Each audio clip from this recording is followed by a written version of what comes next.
नमस्ते बच्चों रिंकू हिंदी एकेडमी में आप लोगों का हार्दिक अभिनंदन है। आज मैं आप लोगों के लिए टॉपिक लेके आई हूँ र का रेप के रूप में प्रयोग। आज मैं आप लोगों को र का रेप के रूप में प्रयोग कैसे किया जाता है ये टॉपिक लेके आई हूँ। इससे पहले आगे वाले वीडियो में मैंने आप लोगों को बताया था कि र का पदेन रूप में प्रयोग किस प्रकार होता है ना। तो वो मैंने आप लोगों को समझा दिया। अब मैं आप लोगों को समझा रही हूँ कि र का रेप के रूप में प्रयोग कैसे किया जाता है। बहुत ही सरलता और इजी तरीके से समझाने वाली हूँ, इसलिए वीडियो समझ में आए, पसंद आए तो वीडियो को लाइक कर देना और चैनल को दिल खोल कर सब्सक्राइब करना। समझ गए? चैनल को सब्सक्राइब करने में कंजूसी मत करना, दिल खोल कर चैनल को सब्सक्राइब करना ताकि मुझे मोटिवेशन मिल सके, मैं और भी इजी तरीके से आप लोगों के लिए वीडियो लेके आऊँ। तो बच्चों अब हम स्टार्ट करते हैं। ये क्या है? र का रेप के रूप में प्रयोग। ये जो है रेप है। क्या है? रेप है। र की जो मात्राएं होती है, पदेन की मात्राएं होती है, 2-3 मात्राएं होती है जैसे कि मैंने आपको समझाया था पहले वाले वीडियो में। और तीसरी मात्रा होती है रेप की। तो रेप का प्रयोग कैसे किया जाता है समझ गए? ये मैं आप लोगों को समझाने जा रही हूँ।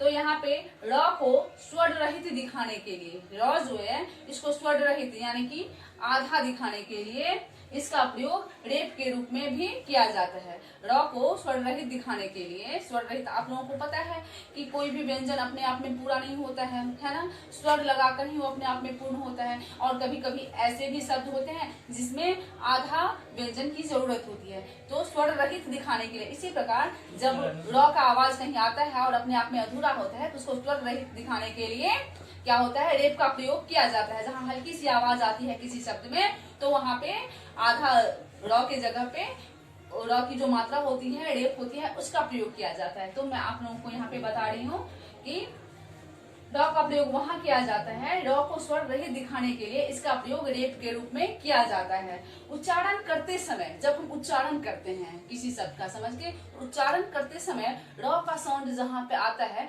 जस्ट उसके आगे वाले व्यंजन पे हम रेप की मात्रा को लगाते हैं। समझ गए? तो मैं दिखा रही हूँ तो कैसे लगाते हैं। यहाँ पे है क्या है? का, र, य। तो हम यहाँ पे लिखते हैं कार्य। अब यहाँ पे का है और र है। र में हलंत लगाया हुआ है, नीचे में आप लोगों को दिख रहा है, यानी कि र अधूरा है ना। उसके बाद है य। तो हम यहाँ पे इसको कार्य तो नहीं बोल सकते ना, क्योंकि कार्य में कार्य में हल्की सी साउंड आ रही है र की, यानी कि आधा र आ रहा है। तो हम इसको, इस र को मात्रा के रूप में यहाँ पे इस व्यंजन के ऊपर हम लगाते हैं, य के ऊपर लगाते हैं। क्योंकि मैंने आपको समझाया था कि र का साउंड जहाँ पे आता है, र की आवाज जहाँ आती है जस्ट उसके आगे वाले व्यंजन में इसकी मात्रा लगाई जाती है। जैसे यहाँ पे कार्य है तो का के बाद कार्य, का के बाद र का साउंड आ रहा है और आगे वाला व्यंजन य है, तो इसलिए हमने य को मात्रा के रूप में यहाँ पे लगा दिया, है ना। अब दूसरे नंबर पे है ग, र, फ। तो यहाँ पे हम इसको गरब तो नहीं बोल सकते हैं ना, यहाँ पे गरब नहीं बोल सकते, ये है गर्भ। इसका शुद्ध रूप जो है गर्भ। तो गर्भ में आप सुनने से आपको पता चल रहा होगा कि गर्भ में र जो है हल्की सी साउंड आ रही है, ग के बाद र का साउंड हल्का सा आ रहा है ना। तो इसके आगे वाला जो व्यंजन है वो व है ना। तो इस र को हम व के ऊपर में लगा दिए। कहाँ लगा दिए? व के ऊपर में। तो ये शब्द बन गया गर्भ, है ना। अब तीसरे नंबर पे है स, र, प। तो इसको हम सरप तो नहीं बोल सकते हैं ना, ये यहाँ पे सर्प है जो शुद्ध रूप है। इस शब्द का शब्द रूप शुद्ध है सर्प। क्या शुद्ध है? इस शब्द का शब्द रूप जो यहाँ पे शब्द बना है, इस वर्णों से मिलकर जो शब्द बनाया है उसका शुद्ध रूप है सर्प। क्योंकि यहाँ पे दिखा रहा है आधा र के नीचे हलंत लगाया हुआ है, ये आप लोगों को दिख रहा है, यानी कि र जो है अधूरा है। तो इस अधूरे र को मात्रा के रूप में यानी कि रेप के रूप में प्रयोग किया जाएगा। कहाँ पे किया जाएगा? जिस शब्द में इसकी साउंड आती है जस्ट उसके आगे वाले व्यंजन पे। तो यहाँ पे सर्प है तो सर्प, स के बाद र का साउंड आ रहा है और उसके आगे वाला वर्ण है प। तो जस्ट उसके आगे वाले वर्ण पे यानी प पे रेप का निशान आएगा, तो यहाँ पे हो जाएगा सर्प। तो बच्चों आपको समझ में आ गई होगी कि रेप की मात्रा कैसे लगाई जाती है। तो बच्चों मैंने यहाँ आपको बता दिया कि बिना मात्रा वाले, यहाँ पे चूंकि ये तीनों जो शब्द है कार्य, गर्भ और सर्थ, तीनों में मात्राएं नहीं है, तो यहाँ पे रेप का निशान ऐसे लगेगा। रेप की मात्राएं इस तरीके से लगाई जाएंगी, समझ गए। लेकिन कई शब्द ऐसे भी होते हैं जहाँ पे मात्राएं भी होती हैं, समझ गए। तो ऐसे शब्द जिसका उच्चारण करते समय र का साउंड जहाँ पे आ रहा है, जस्ट उसके आगे वाले व्यंजन पे कोई मात्रा होती है, मान लीजिए कोई मात्रा हुई है ना, तो हम मात्रा के ऊपर ही रेफ का निशान लगाएंगे। जैसे यहाँ पे है दू द गा, तो यहाँ पे जैसा कि मैंने आपको बताया कि दुर्गा, दुर्गा में रो, हल्की सी साउंड रो की आ रही है ना, दुर्गा दुर्गा, दुर्गा में रो का साउंड हल्का सा आ रहा है ना। तो दुर्गा में चूंकि आ की मात्रा है, दिख रहा है आप लोगों को, दुर्गा में क्या है, आ की मात्रा, तो हम इस रेफ का निशान जो है, यानी कि रेफ की जो मात्रा है उसको हम इस मात्रा के ऊपर यानी आ के ऊपर लगाएंगे, समझ गए। तो इस तरीके से मैंने आप लोगों को समझा दिया कि जहाँ पे मात्रा होगी वहां पे र का साउंड जो है, र का जो मात्रा है वो मात्रा के ऊपर ही लगाई जाएगी, समझ गए। मान लीजिए कहीं पे बड़ी ई की मात्रा है किसी शब्द पे, ये तो आ की मात्रा है, कहीं पे बड़ी ई की मात्रा भी आ जाती है, तो बड़ी ई की मात्रा जो होती है तो हम बड़ी ई की मात्रा के आगे में ही लगाएंगे उसको, समझ गए। जैसे गर्मी, सर्दी है ना, तो जैसे जहाँ जो साउंड आए, र का आवाज आता है, जैसे कि मैंने आपको बता दिया कि जहाँ पे इसकी साउंड आती है जस्ट उसके आगे वाले व्यंजन पे रेफ का निशान लगाया जाता है। तो यहाँ पे अब मैं आपको बता रही हूँ, जैसे गर्मी, सर्दी है ना, यहाँ पे मैं आपको बता रही हूँ क्या है, देखो गर्मी, ग प्लस र प्लस मी। तो बच्चों यहाँ पे हम लिखेंगे गर्मी, यहाँ पे देखो ये जो है इसको हम गर्मी तो नहीं बोल सकते ना, ये हो जाएगा गर्मी, गर्मी, और र का साउंड जो है हल्की सी आ रही है, समझ गए। तो यहाँ पे हम लिखेंगे गर्मी, गर्मी में ये र जो है इसको हम इसके आगे में इस तरीके से लगा देंगे, समझ गए।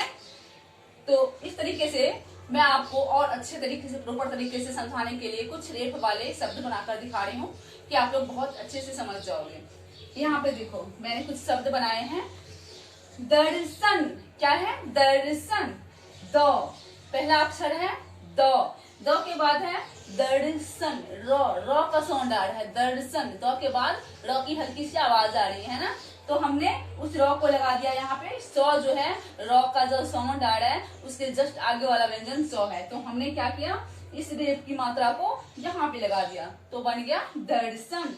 अब क्या है, मार्ग, है ना, दिख रहा है ना आपको, मार्ग, मार्ग में माँ के बाद र की हल्की सी आवाज आ रही है ना, और उसके बाद का जो व्यंजन है ग है ना, मार्ग, र का साउंड जहाँ आ रहा है उसके आगे वाला व्यंजन ग है, तो हमने ग के ऊपर रेफ का निशान लगा दिया और यहाँ पे बना दिया मार्ग। अब है पर्वत, पर्वत, पर्वत में र की हल्की सी आवाज आ रही है ना, तो हमने व के ऊपर में रेफ की मात्रा लगा दिया, क्योंकि व जो है र के बाद का व्यंजन है, र की साउंड जहाँ आ रही है उसके बाद ये व्यंजन है ना, व है, तो हमने व के ऊपर र की मात्रा को लगा दिया, तो हो गया पर्वत। अब है सर्दी, जैसा कि मैंने आपको समझाया था यहाँ पे, सर्दी, सर्दी में र की साउंड आ रही है, र की आवाज हल्की सी आ रही है, तो ये दी जो है, दी के ऊपर हमने रेफ का निशान लगा के बना दिया सर्दी। गर्मी, गर्मी में र का साउंड ग के बाद आ रहा है ना, और उसके बाद मी आ रही है, तो मी के ऊपर हमने रेफ का निशान जो है यहाँ पे लगा दिया, र का साउंड जो है जिसको हमने रेफ बना के यहाँ पे लगा दिया, तो हो गया गर्मी। आगे है पार्क, पार्क में आपको दिख रहा है पार्क, पार्क में र का साउंड पा के बाद आ रहा है ना, तो र का साउंड जो आ रहा है पार्क, उस र को हमने क के ऊपर में लगा दिया, क्योंकि र के बाद का व्यंजन क है ना, तो जहां इसकी आवाज आ रही है, र की आवाज आ रही है, उसके बाद का व्यंजन क है पार्क में, है ना, तो इसलिए हमने पार्क के ऊपर रेफ लगा दिया। अब आगे है दर्द, दर्द में र का आवाज आ रहा है द के बाद, पहला जो द है, पहले नंबर का जो द है उसके बाद आ रहा है र का साउंड, दर्द, तो हमने रेफ का निशान लगा दिया आगे वाले व्यंजन, आगे वाले द के ऊपर, है ना। आगे है मूर्ख, मूर्ख में मूर्ख, मूर्ख में र का साउंड आ रहा है मुंह के बाद, है ना। तो हमने आगे वाले व्यंजन जो है र के साउंड जहां पे आ रहा है उसके आगे का व्यंजन क्या है, ख। तो हमने रेफ का निशान इस ख के ऊपर लगा दिया, है ना, तो बन गया मूर्ख। अब नेक्स्ट आगे है सूर्य, सूर्य, सूर्य में ड का आवाज सु के बाद आ रहा है ना, तो हमने रेफ की मात्रा य के ऊपर लगा दिया। तो बच्चों समझ गए जो किस तरीके से रेफ की मात्रा लगाई जाती है, बहुत ही इजी तरीके से। तो इस तरीके से आप लोग वीडियो को शुरू से लास्ट तक देखोगे और इस पे अमल करोगे, इससे बहुत सारे शब्द बना सकते हो। और इसको ध्यान से देखोगे तो कभी आपको अपने लाइफ में रेफ की मात्रा जो होती है, र की मात्रा कहाँ कैसे क्या लगाई जाती है, उसमें आप मिस्टेक नहीं करोगे। समझ गए। और इस तरीके से अब मिलेंगे नेक्स्ट आगे वाले वीडियो में। आपको ये वीडियो पसंद आया हो, सरलता से समझ में आया हो तो वीडियो को लाइक कर देना और दिल खोल कर चैनल को सब्सक्राइब करना। तब तक के लिए बाय।